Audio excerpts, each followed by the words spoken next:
No, no es eso. Al ¡El limón. limón!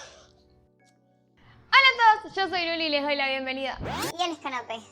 ¿Qué haces? Hola a todos, yo soy Luli y les doy la bienvenida una vez más a este canal. El día de hoy les voy a contar la historia y los inicios de Disneyland. Así que si te interesa este tema, quédate en este canal.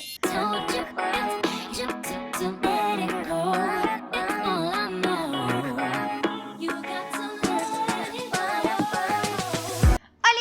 Bienvenidos a todos una vez más. ¿Cómo andan? Si son nuevos en el canal, qué gusto tenerlos por acá. Si este video les gusta, les sirve o les interesa, me encantaría invitarlos a que se suscriban y activen la campanita de notificaciones para que a partir de ahora estemos conectados. Antes de empezar me gustaría comentarles que hace aproximadamente 2 meses y medio están asfaltando la calle literalmente de enfrente de mi casa, que es justo donde yo grabo, que tengo una ventana. Así que no sé qué tan bien o nítido se vaya a escuchar el audio, pero voy a hacer lo posible. Bien, el día de hoy y de manera muy ruidosa les voy a contar la historia de cómo surgió el primer parque Disney del mundo, que es Disneyland. Está ubicado en California y aunque mucha gente considera o cree que Disney World es no solo el único sino el primero, déjenme decirles a quienes no estén enterados que no, que el primer parque se construyó por el mismísimo Walt Disney en California. Al día de hoy sigue operando obviamente con muchísimas modificaciones y aunque ha perdido un poco del protagonismo debido a su hermano Disney World, sí hay que admitir que el encanto clásico y la nostalgia de Disneyland siguen intactos. Disneyland, rebautizado Disney Parks en 1990, fue el primer parque de este tipo construido por Walt Disney Company y fue el único que fue supervisado íntegramente por Walt Disney.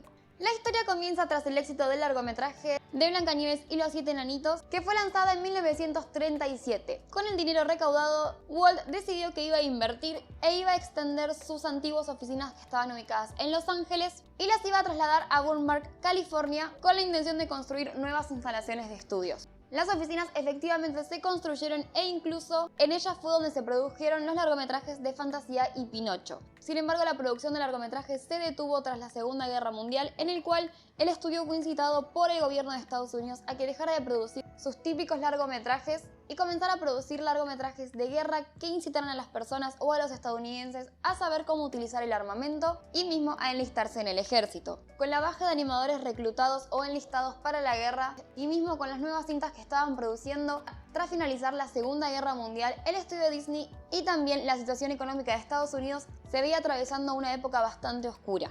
En ese momento Walt Disney tuvo una magnífica idea y fue que quería extender su negocio y no solo dejarlo en la industria cinematográfica. Así que comenzó a idear un proyecto que lo llevaría a querer construir un parque temático. Su primer objetivo era construirlo en las oficinas de Burbank, California, las cuales, como les había comentado, el terreno era súper amplio y tenía la disponibilidad para poner algunas que otras atracciones. Sin embargo, en primera instancia la idea era que solamente empleados y sus familias pudieran utilizarlo. Durante los siguientes años, Disney comenzó a visitar y a recorrer distintas atracciones a lo largo del mundo, mismo ferias internacionales en las cuales comenzó a tomar inspiración para poco a poco ir desarrollando la idea de su próximo parque. Aquí voy a hacer un pequeño paréntesis y es que corre un gran rumor en la Argentina donde dice que Disneyland está inspirado en la República de los Niños ubicada en la ciudad de La Plata, acá en Argentina. Con esto vamos a desmentir esta leyenda urbana, ya que si bien la República de los Niños se inauguró en 1951 y Disneyland finalmente inauguró en 1955, la realidad es que Walt traía esta idea del parque de atracciones desde 1945, por lo tanto, varios años antes la idea ya estaba sembrada en Walt. Además, él comienza a tomar inspiraciones como por ejemplo en un evento llamado Chicago Railroad Fair, en el cual tras asistir había observado que, por ejemplo, en esta feria tenían una exhibición de más de 30 locomotoras y algunas incluso funcionando, que estaba dividida en áreas temáticas, lo cual obviamente hoy en día se ve reflejado en casi todos sus parques, y sobre todo en este primero de Disneyland. También visitaron museos al aire libre, como uno ubicado en Michigan, llamado Greenfield Village, entre otras, y fueron mucho antes de lo que es la inauguración oficial de la República de los Niños. Por lo tanto, mis queridos argentinos, Disneyland no está inspirada en el parque que tenemos ubicado en La Plata. Déjenme en los comentarios si les gustaría que algún día vaya a la República de los Niños a recorrerla, se los grabe y veamos o analicemos realmente por qué la gente considera que Disneyland está inspirado en esto. El parque que originalmente estaban buscando construir se llamaba Mickey Mouse Park, Y al estar pegado a los estudios, también existía la posibilidad de que las personas pudieran recorrer sus estudios de animación y mismo tenían algunos sets creados para niños que eran estudios en miniatura. También habría un lago, una granja y espacios abiertos para que los niños pudieran disfrutar, al igual que salas de cine, teatro de ópera, entre otros. Además, la particularidad, y esto sí es una idea completamente inspirada en la feria que les comentaba anteriormente, el parque se podría recorrer mediante un tren o ferrocarril que rodeaba el perímetro. ¿A qué le suena eso? Disney continuó desarrollando sus ideas y sus futuros proyectos, y aquí es donde nace la famosa historia de Disney sentado en la banca del parque Griffith, que de hecho esta banca aún existe y está ubicada también en Disneyland si la quieren conocer. El mito dice que a Disney se le ocurrió la idea del parque particularmente sentado en la banca. La realidad es que la idea ya venía de mucho antes, solamente que ahí terminó de darle un giro, porque descubrió que todos los parques temáticos que él visitaba o parques de atracciones solo tenían atracciones dedicadas a los niños, pero no necesariamente había una unidad para que la familia entera pudiera disfrutarlo, entre ellos los adultos. Así que decidió que su parque sería íntegramente dedicado a absolutamente todas las personas e incluso salió a decir antes de tener ni siquiera el proyecto comenzado que el Mickey's Mouse Park sería algo único en el mundo. Y cuando le preguntaron por qué, dijo porque él lo estaba visualizando y sabía que no habría nada igual. Y no se equivocó. En 1951 se elabora oficialmente el primer boceto. Y Disney seguía viajando para inspirarse, entre ellos visitó Coney Island y los jardines de Tivoli en Dinamarca. Disney comenzó a trabajar con distintos arquitectos y diseñadores para empezar a construir su parque, sin embargo, de alguna manera u otra las atracciones comenzaron a hacerse palpables y visibles y se dieron cuenta que esa cantidad no podría nunca caber dentro del terreno que tenían predispuesto para el futuro Mickey's Mouse Park. Además, el ayuntamiento de Burbank estaba escéptico con respecto a permitirle a Walt Disney construir en esta área un parque temático porque decía que iba a perturbar los alrededores y a los habitantes de la zona. Por lo tanto, comenzaron a hacer un estudio para analizar cuál era la mejor ubicación para el futuro parque temático y finalmente en 1953 se seleccionó un naranjal ubicado en Anaheim, California, que es donde actualmente reside el parque de Disneyland. Ahora bien, voy a recapitular un poco y voy a contarles qué pasó en el medio desde la idea de Walt Disney a que hayan llegado a comprar el terreno en California. La realidad es que como todo lo que hacía Disney, si bien lo que tocaba lo convertía en oro, normalmente tenía problemas monetarios y económicos porque no reparaba en gastos. Así que siempre su hermano Roy fue quien administró las finanzas tanto del estudio de animación como posteriormente de Disneyland. Pero obviamente en el momento en el cual él quería comenzar con la idea del parque no había dinero suficiente. Por lo tanto comenzaron a vender propiedades, incluso intercambiar seguros de vida. Mismo Roy, que no estaba muy contento con el futuro proyecto de su hermano, también aportó una cantidad significativa, pero seguían sin poder llegar al monto que necesitaban para comenzar la construcción. Por lo tanto, aquí surge un hecho histórico que hasta el momento nunca había sucedido y es que la compañía de Walt Disney Animation, es decir, que era una productora de cine, hace un acuerdo con la ABC, la cual era una cadena de distribución por televisión.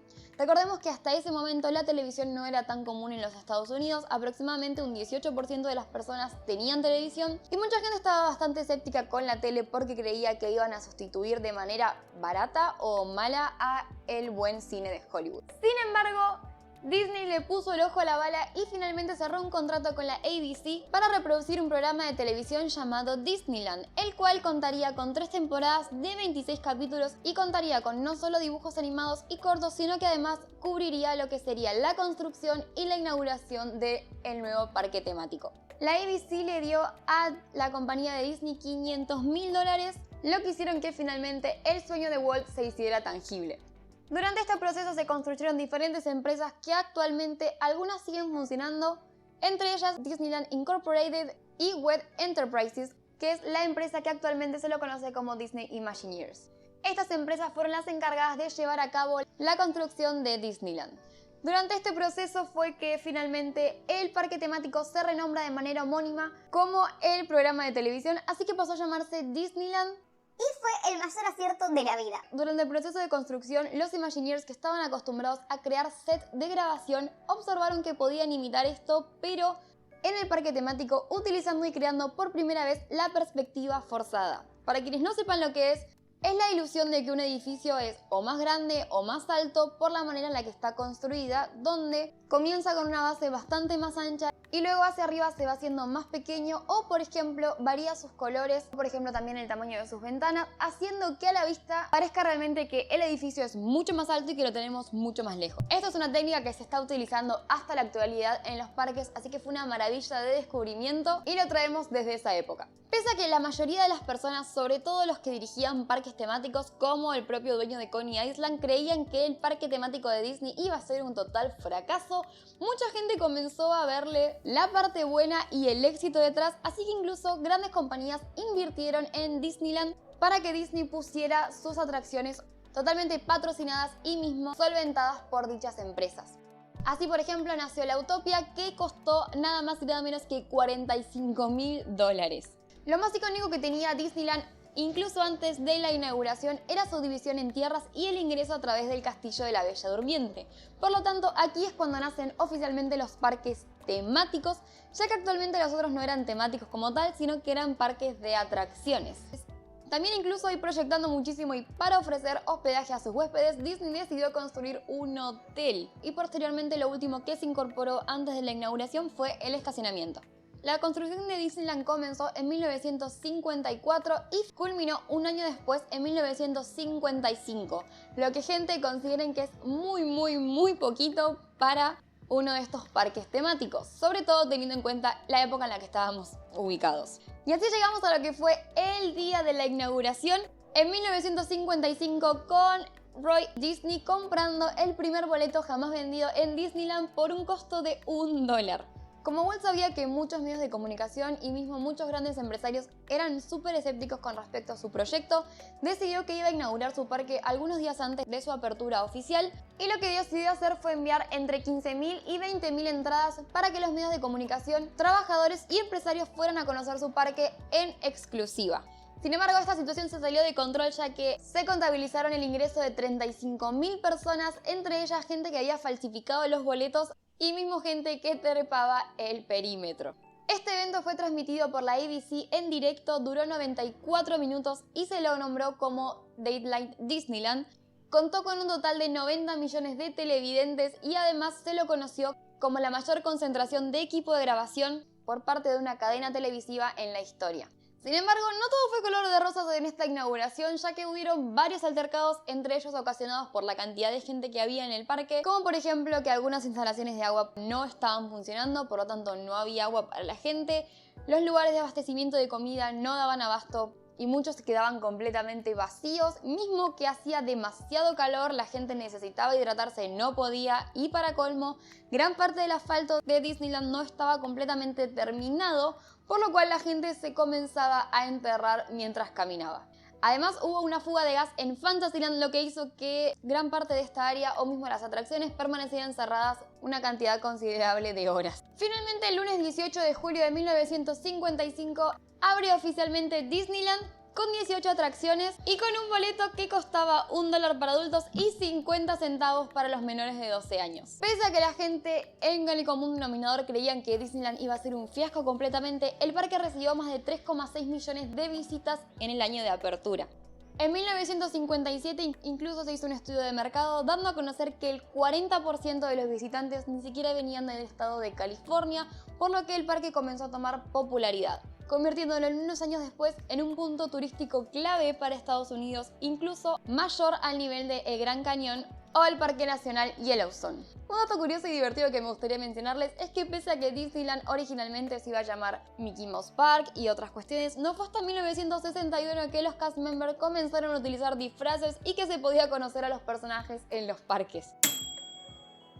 Actualmente, y como tal dijo Disney hace un montón de tiempo, Disneyland nunca va a estar completo mientras exista imaginación en el mundo, por lo tanto, si conocen Disneyland en la actualidad y ven fotos de su apertura o de sus primeros años, van a notar que el parque ha mutado, ha cambiado muchísimo, pero algo que sí me gustaría destacar es que actualmente todavía cuenta con esa nostalgia icónica del primer parque temático de Disney. Y ahora sí llegamos oficialmente al final de este video. Si llegaron hasta acá les agradezco muchísimo por su tiempo y me encantaría que me ayuden con un me gusta y compartiendo. Si no lo hicieron hasta el momento, los invito una vez más a suscribirse y activar la campanita de notificaciones para que no se pierdan absolutamente nada. De cualquier forma, subimos videos todos los martes y viernes. De acá les mando un beso muchísimo y espero nos veamos muy prontito y bye.